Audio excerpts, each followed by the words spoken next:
Hey everyone, I'm Selena Hill, and this is the new norm on Black Enterprise. On today's episode, I'm joined by Dawn Montgomery, an award-winning journalist, culture critic, and writer at Black Press USA, a mental health advocate, and a mother. I'm also here with host, actor, and event MC Freddie B. Together, they are the hosts of the To Be Clear podcast on OK Player and OK Africa. Thank y'all so much for joining me. Thank you for having us. Yeah, happy to be here. That was Black a nice Enterprise. intro. You had me nervous. I'm like, what's she gonna say about me? What are you gonna say? Okay. Right. So, let's just start with To Be Clear. Tell us about this new podcast. Yeah. Well, I think the show itself is just going to be refreshing, considering some of the other podcasts that are out there. We're not in competition. Honestly, we just came into this just wanting to show how two people can agree or disagree and show a lot of respect and bring clarity and some thoughtful opinions about certain things that are happening in news, politics, in our culture. Yeah, for sure. And definitely from that millennial standpoint, because the millennials, we kind of set the trends. Mm-hmm. We pretty much set the trends, and those 80 babies, that's the best decade. I say it all the time. Music, video games, all that. So we bringing that knowledge, and then then just being in the industry, like Dawn has done so much in the industry, even more than what you just named. Right. And I've done a little something. So just bringing that that perspective, it'll be super dope. So how did it even come about? Like, how did y'all two become the hosts and develop the concept and all that? It was OK Player that reached out to me after I had left. It was maybe a month or two after I had left Revolt. And they were saying that they were looking to start a slate of new shows for their podcast network or arm of what they were wanting to do with OK Player and OK Africa. And we just kind of like played around with a couple of things and just threw out some topics. And I just kind of told them some things that I had already drew up because I've always wanted to host something or have my own thing, but never really had the opportunity to really kind of find somebody that wanted to work with me. And then one of the things that I always love talking about is just how he came about to be a part of the show. And it's just real quickly after we did come up with a name and we, kind of ironed out how many episodes we wanted to do for a season and all of the things, the discussion came about where it was like, well, Dawn, your following is like almost 75% men, right? On all platforms, honestly. And I mean, I'm fine. I get it. So to be clear, that's not a bad thing in my opinion. So Aisha, our CEO of OK Player, she just kind of mentioned, well, I would like to have a male voice that kind of counters you and how you see things or how your perspective and how you talk. And we went through a couple of auditions. Like we had like 7 or 8 auditions set up. And by the time we got to Freddie, he was like number 3. The first 2 flatline. Like I was just like, no. I hope they're not watching. Do not care. Anyway, but for Freddie to come in the door and he just received, some of the information that we were giving him. And then we kind of bounced off of different topics of talking about things. And literally he was I loved his approach. I love how quick and witty he was. And then immediately, like, he just showed me respect. And so that was what won me. I was like, I don't need to go through, 5 or 6 more people to kind of find out if this is the guy that I want to work with. So that's how it came about. That's super dope. And Freddie, so what do you like about working with Dawn? Dawn is wild, like me. You know what I mean? Like I think we both nuts, but then we both are thoughtful. Thoughtful and when I say thoughtful, not like nice, like oh you're thoughtful, like thoughtful as in like up here can explore different topics. She knows sports. She knows a lot of different, a lot of different topics, can speak on a lot of different things. I've done like other podcasts in the past, and that's always something that I have trouble with. Being with somebody, like you can just throw something at me and I can figure out and do the research and get up to speed and just talk about it. So whatever we want to talk about, we can talk about it. Right. But the other people I've been with, it's kind of like, okay, we can't go here, or is this I just totally dominate the conversation and they're not really there. With Dawn, it's like I got somebody to spar with. Right. Stimulate my mind. Yeah, exactly. we can go to work. So, I think that's the key thing with this, to be clear. Like, you don't see us go to work. It's like it's a mutual respect, but it's a respect also holding each other accountable. Yes. Like if I say something she don't like, it's like, Fred, like hold on, bro. Like this is what I think, and vice versa. Right. So I think you're gonna see that. What are some of the topics that y'all may disagree about? How much you should pay on a date. Okay. That was something that we brought up.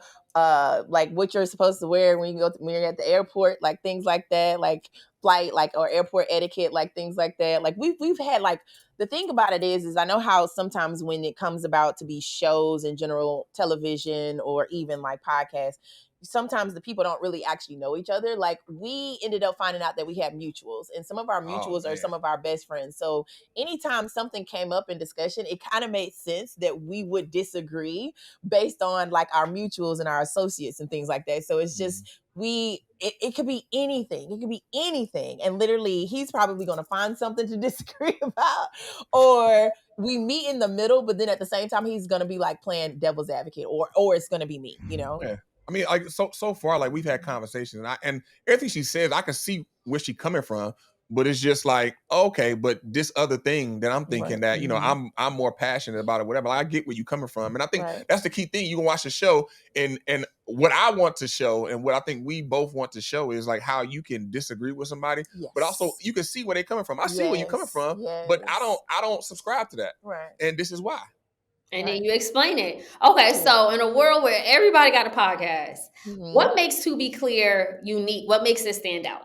The both of us, literally. Like, I would say, I think one of the things that we've noticed in dealing with our team, our producers, is how they're learning so much about us because they might not have been familiar with us in our backgrounds. And I think there's beauty in that, because what they're going to realize is that the audience is going to be learning new things. I know for me, being in the media industry since I was 12, I started out as a copy editor at a local newspaper. Like, coming from that to being here, like, that's a huge jump. And it's like, literally, I'm 41, so everybody can do the math. But I just think it's us. It's literally us, and us bringing our sauce and our magic to it, and literally how we approach it and the respect that we're going to have.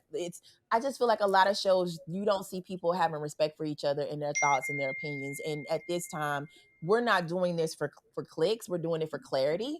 And it's more so like, okay, meet someone in the middle and understand that you can disagree and just keep the conversation moving, or just shut it down. Yeah. And I think the craziness with it, you know what I mean? Like I said, we both are, like I said before, we both got our nutty side. And so, like me I've done comedy and different things like that. So, it's going to have that comedic element as well, along with the serious element, because we got the whole mental health aspect that's looped in with the show to kind of help people with that. You know what I mean? So that's the key thing, I think. So what do y'all want viewers to take away from it? New information. Like, literally, I think if we are talking about hot topics and things like that, or if we're talking about sports and politics and news, a lot of people have to realize I'm a seasoned journalist. Like, like you said, award-winning journalist. This is my stuff, right? This isn't just pulling stuff from the timeline and just having a conversation or just throwing out opinions. So we really want to educate our audience while at the same time give them a good time. Like, I think a lot of these shows tend to be, they want to be comedy, or in a sense, or like entertainment in a sense, but they're not really like grabbing the audience. I know when we just recently, shared a clip of us talking about the Sinners movie, people were going in because of how I shared my background and my connection to the movie. And he was literally in the comments like, oh no, hold on, not too much on my girl, like, but again, it's like, you're learning, like, you don't even know someone's personal connection to something like a movie like that, to where you might need to like ask more questions, or just wait for the show when it comes out, because I've actually finally seen the movie. So we're going to talk about that. So it's going to be great. I think it's going to be great. Yeah. And like, I think a lot of podcasts go to clicks. Like, people just be saying wild stuff, but just clicks. People just say all types of goofy stuff, and it's to engage the algorithm. But I think with our podcast, I mean, it's definitely going to be that entertainment part that'll pop, but it's also meaty. You get some meat, you know what I mean? Like, when you go to bring me to meat. Yeah, you that was kind of crazy. Dawn, that was your DMs gonna blow up. They post this, your DMs gonna be crazy. Like, I got the meat for you, baby. Look here, baby. You know what I'm saying? You asked for the meat. I'm here. Too much.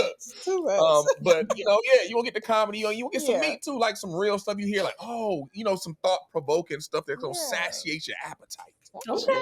Okay, well, we're super excited about it. And once it drops, Dawn, I want to throw it back over to you, because as you mentioned, you are an award-winning journalist, and you made so many hot headlines back in 2023 when you resigned from your role at Revolt TV, which was founded by Diddy after Cassie filed a lawsuit alleging sexual assault by the mogul.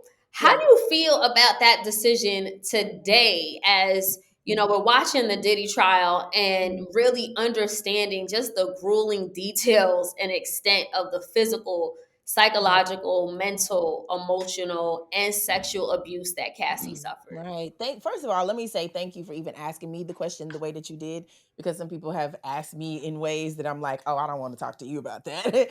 But for me, I think it was one of the best decisions that I could have made for myself at that time. I think a lot of people made some assumptions as to like my relationship or my connection to Diddy specifically, and it was not that.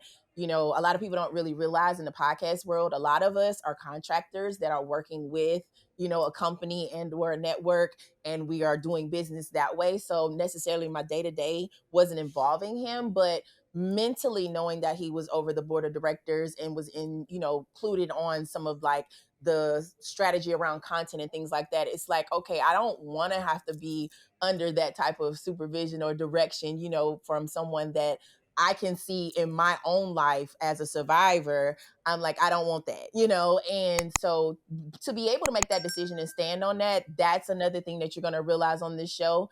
If I feel a way about something, I'm going to stand in that. And I mean, I'll hear opinions, I'll hear other things, but you know, when you know who you are, you don't have to worry about anything else. So making that decision was probably the easiest thing. And the timing of OK Player reaching out was perfect, and how they have created a safe space for me to be very vocal on these things. And we're not shying away from these subjects either. People are going to be able to watch the show and see how we have conversations around what's happening around these type of things where most people wouldn't want to even talk about, you know. And we're gonna name some names because I'm not scared of nobody. Like we can do this. So Dawn ain't scared. So yeah, I'm really not scared. Dawn wants all the smoke. Okay.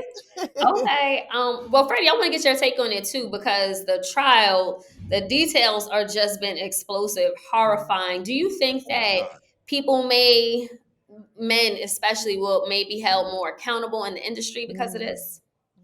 I hope so. I mean, I really hope so, because the thing is, a lot of people don't talk about, you got the other side too, which I've experienced, like different, like not what Cassie has, but the beginning of that, just as a man with other men. You know what I mean? You got that side too, that, you know, powerful men, they just, like, because you think about it, it's this movie called Surviving the Game with Ice-T. I always talk about it all the time. Like, that movie was about a homeless man who got picked up by a bunch of rich dudes who would hunt bears, but then they got tired of hunting bears. So they wanted to hunt the optimal apex animal in the world, a human. So they picked up this homeless guy. They knew he was off the grid, picked him up, took him out, showed him love, and then was hunting him. People got so much money, you've done everything, then you just want to do some wild stuff. So I mean, I'm pretty sure what Diddy doing, this a bunch of other guys like, okay, they just chilling out right now. Like, let's take a little minute before. Can you think about Jeffrey Epstein? He had a whole island. He had an island. He was shipping mugs overseas to his island. So I mean, I would hope this is the case, but I mean, I think just the natural nature of humans is just, it's got to be a continuous thing. We can't stop. We're here. You got to be on top of it, and people see this, and hopefully people will just stop allowing things on both sides. You know, like really stand strong in your conviction. Like, no, I'm not gonna do that. I'm not gonna be with that. I don't want the fame that much. And you said you were a victim too. I've encountered that energy, like not being like, I don't want to compare myself to Cassie or other women that in that plight, but I've encountered that energy of men, like, you know, starting to like, hey, you know, on the hey, can you come over, and you know, just like that energy to where it's like, nah. So it's a real thing. Where they have that power and that influence, and it's more so like, hey, if you come over, or we come talk, or we go have dinner, like that type of thing, where they're trying to coax you over to see what you're willing to do for said thing, right? And I think that's a great point that he brings up, is that this just doesn't happen heterosexually. This could be same gender, all genders, all the things. Like it includes everyone. So these conversations have to be had to where we have a safe space to kind of talk about these things. And I think also the beauty of what OK Player wants to do with us is actually having experts come in here and talk, actually having guests come in here and have a conversation with us on certain things. So that's going to be an amazing, just well-rounded show, to where it's like, it's not just two Black folks just sitting up here just talking their right? No, we're going to give you some information, and we're going to hopefully help you learn how to use your voice in those moments. You know, to your point, this has been happening in the industry for decades. It's just now that people are actually going to trial, getting arrested and being convicted. You know, you mentioned Jeffrey Epstein, you got Diddy, Bill Cosby, R. Kelly, Harvey Weinstein. The list goes on and on. What is your hope that this type of predatory behavior will stop? Like, what will it really take so that powerful men, powerful people understand that you can't take advantage, like you can't abuse other people in any capacity? Right. Well, one of the things it starts with is at home. Like, let's start talking to our boys and our girls and start having those conversations around consent, agency, and understanding like how you can tell someone no, and you can be real in that and understand that someone's going to be, harmed, or they're going to be disciplined because they didn't listen to your no. Right. Also, another thing is just really listening to people, like not just trying to pick and choose who you want to see who is worthy for you to listen to because they're calling out somebody and all of the things, like i.e. the issue with Halle Bailey and DDG and Ruby Rose, right? It's just listen to people, understand that, yeah, sometimes your experience may not be the same experience, but just know that when someone says something, believe them. So I just think a lot of times it's how you're being raised or how someone's dealing with it at home and having those conversations, and also just listening to people and really paying attention to that. I think it starts there. Yeah, I mean, it definitely starts in the home, man. You know, like building up familial units, family units.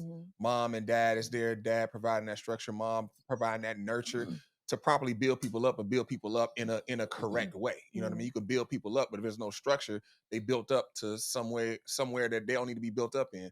There's structure, no nurture, then they just empty souls, empty vessels. And so then I think that's what you find, a combination of those two. And then, I mean, then overall, like just the economy, man. I mean, because you think about in these realms, we talk about money.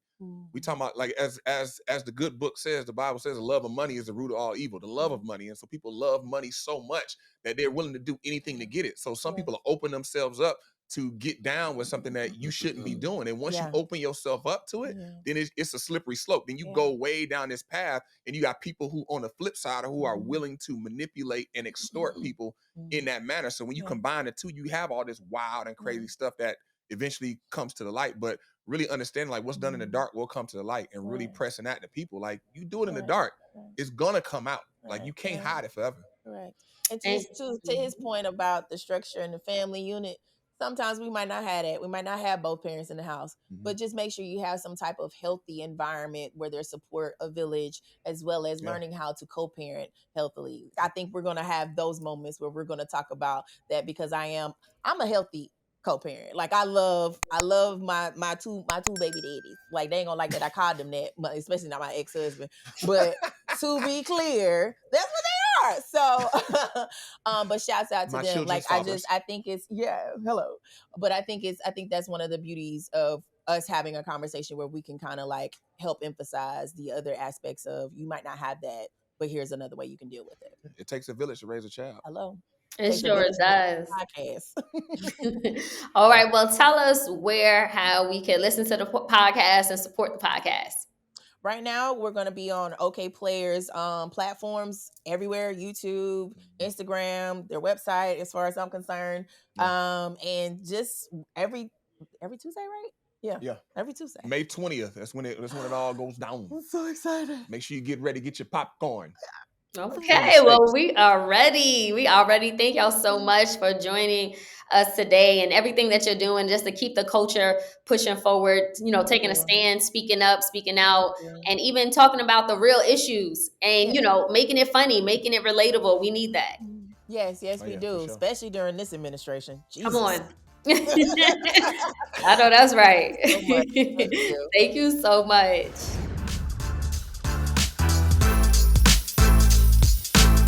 If you want more exclusive interviews and content, be sure to subscribe to the Black Enterprise YouTube channel. And don't forget to like and share this video.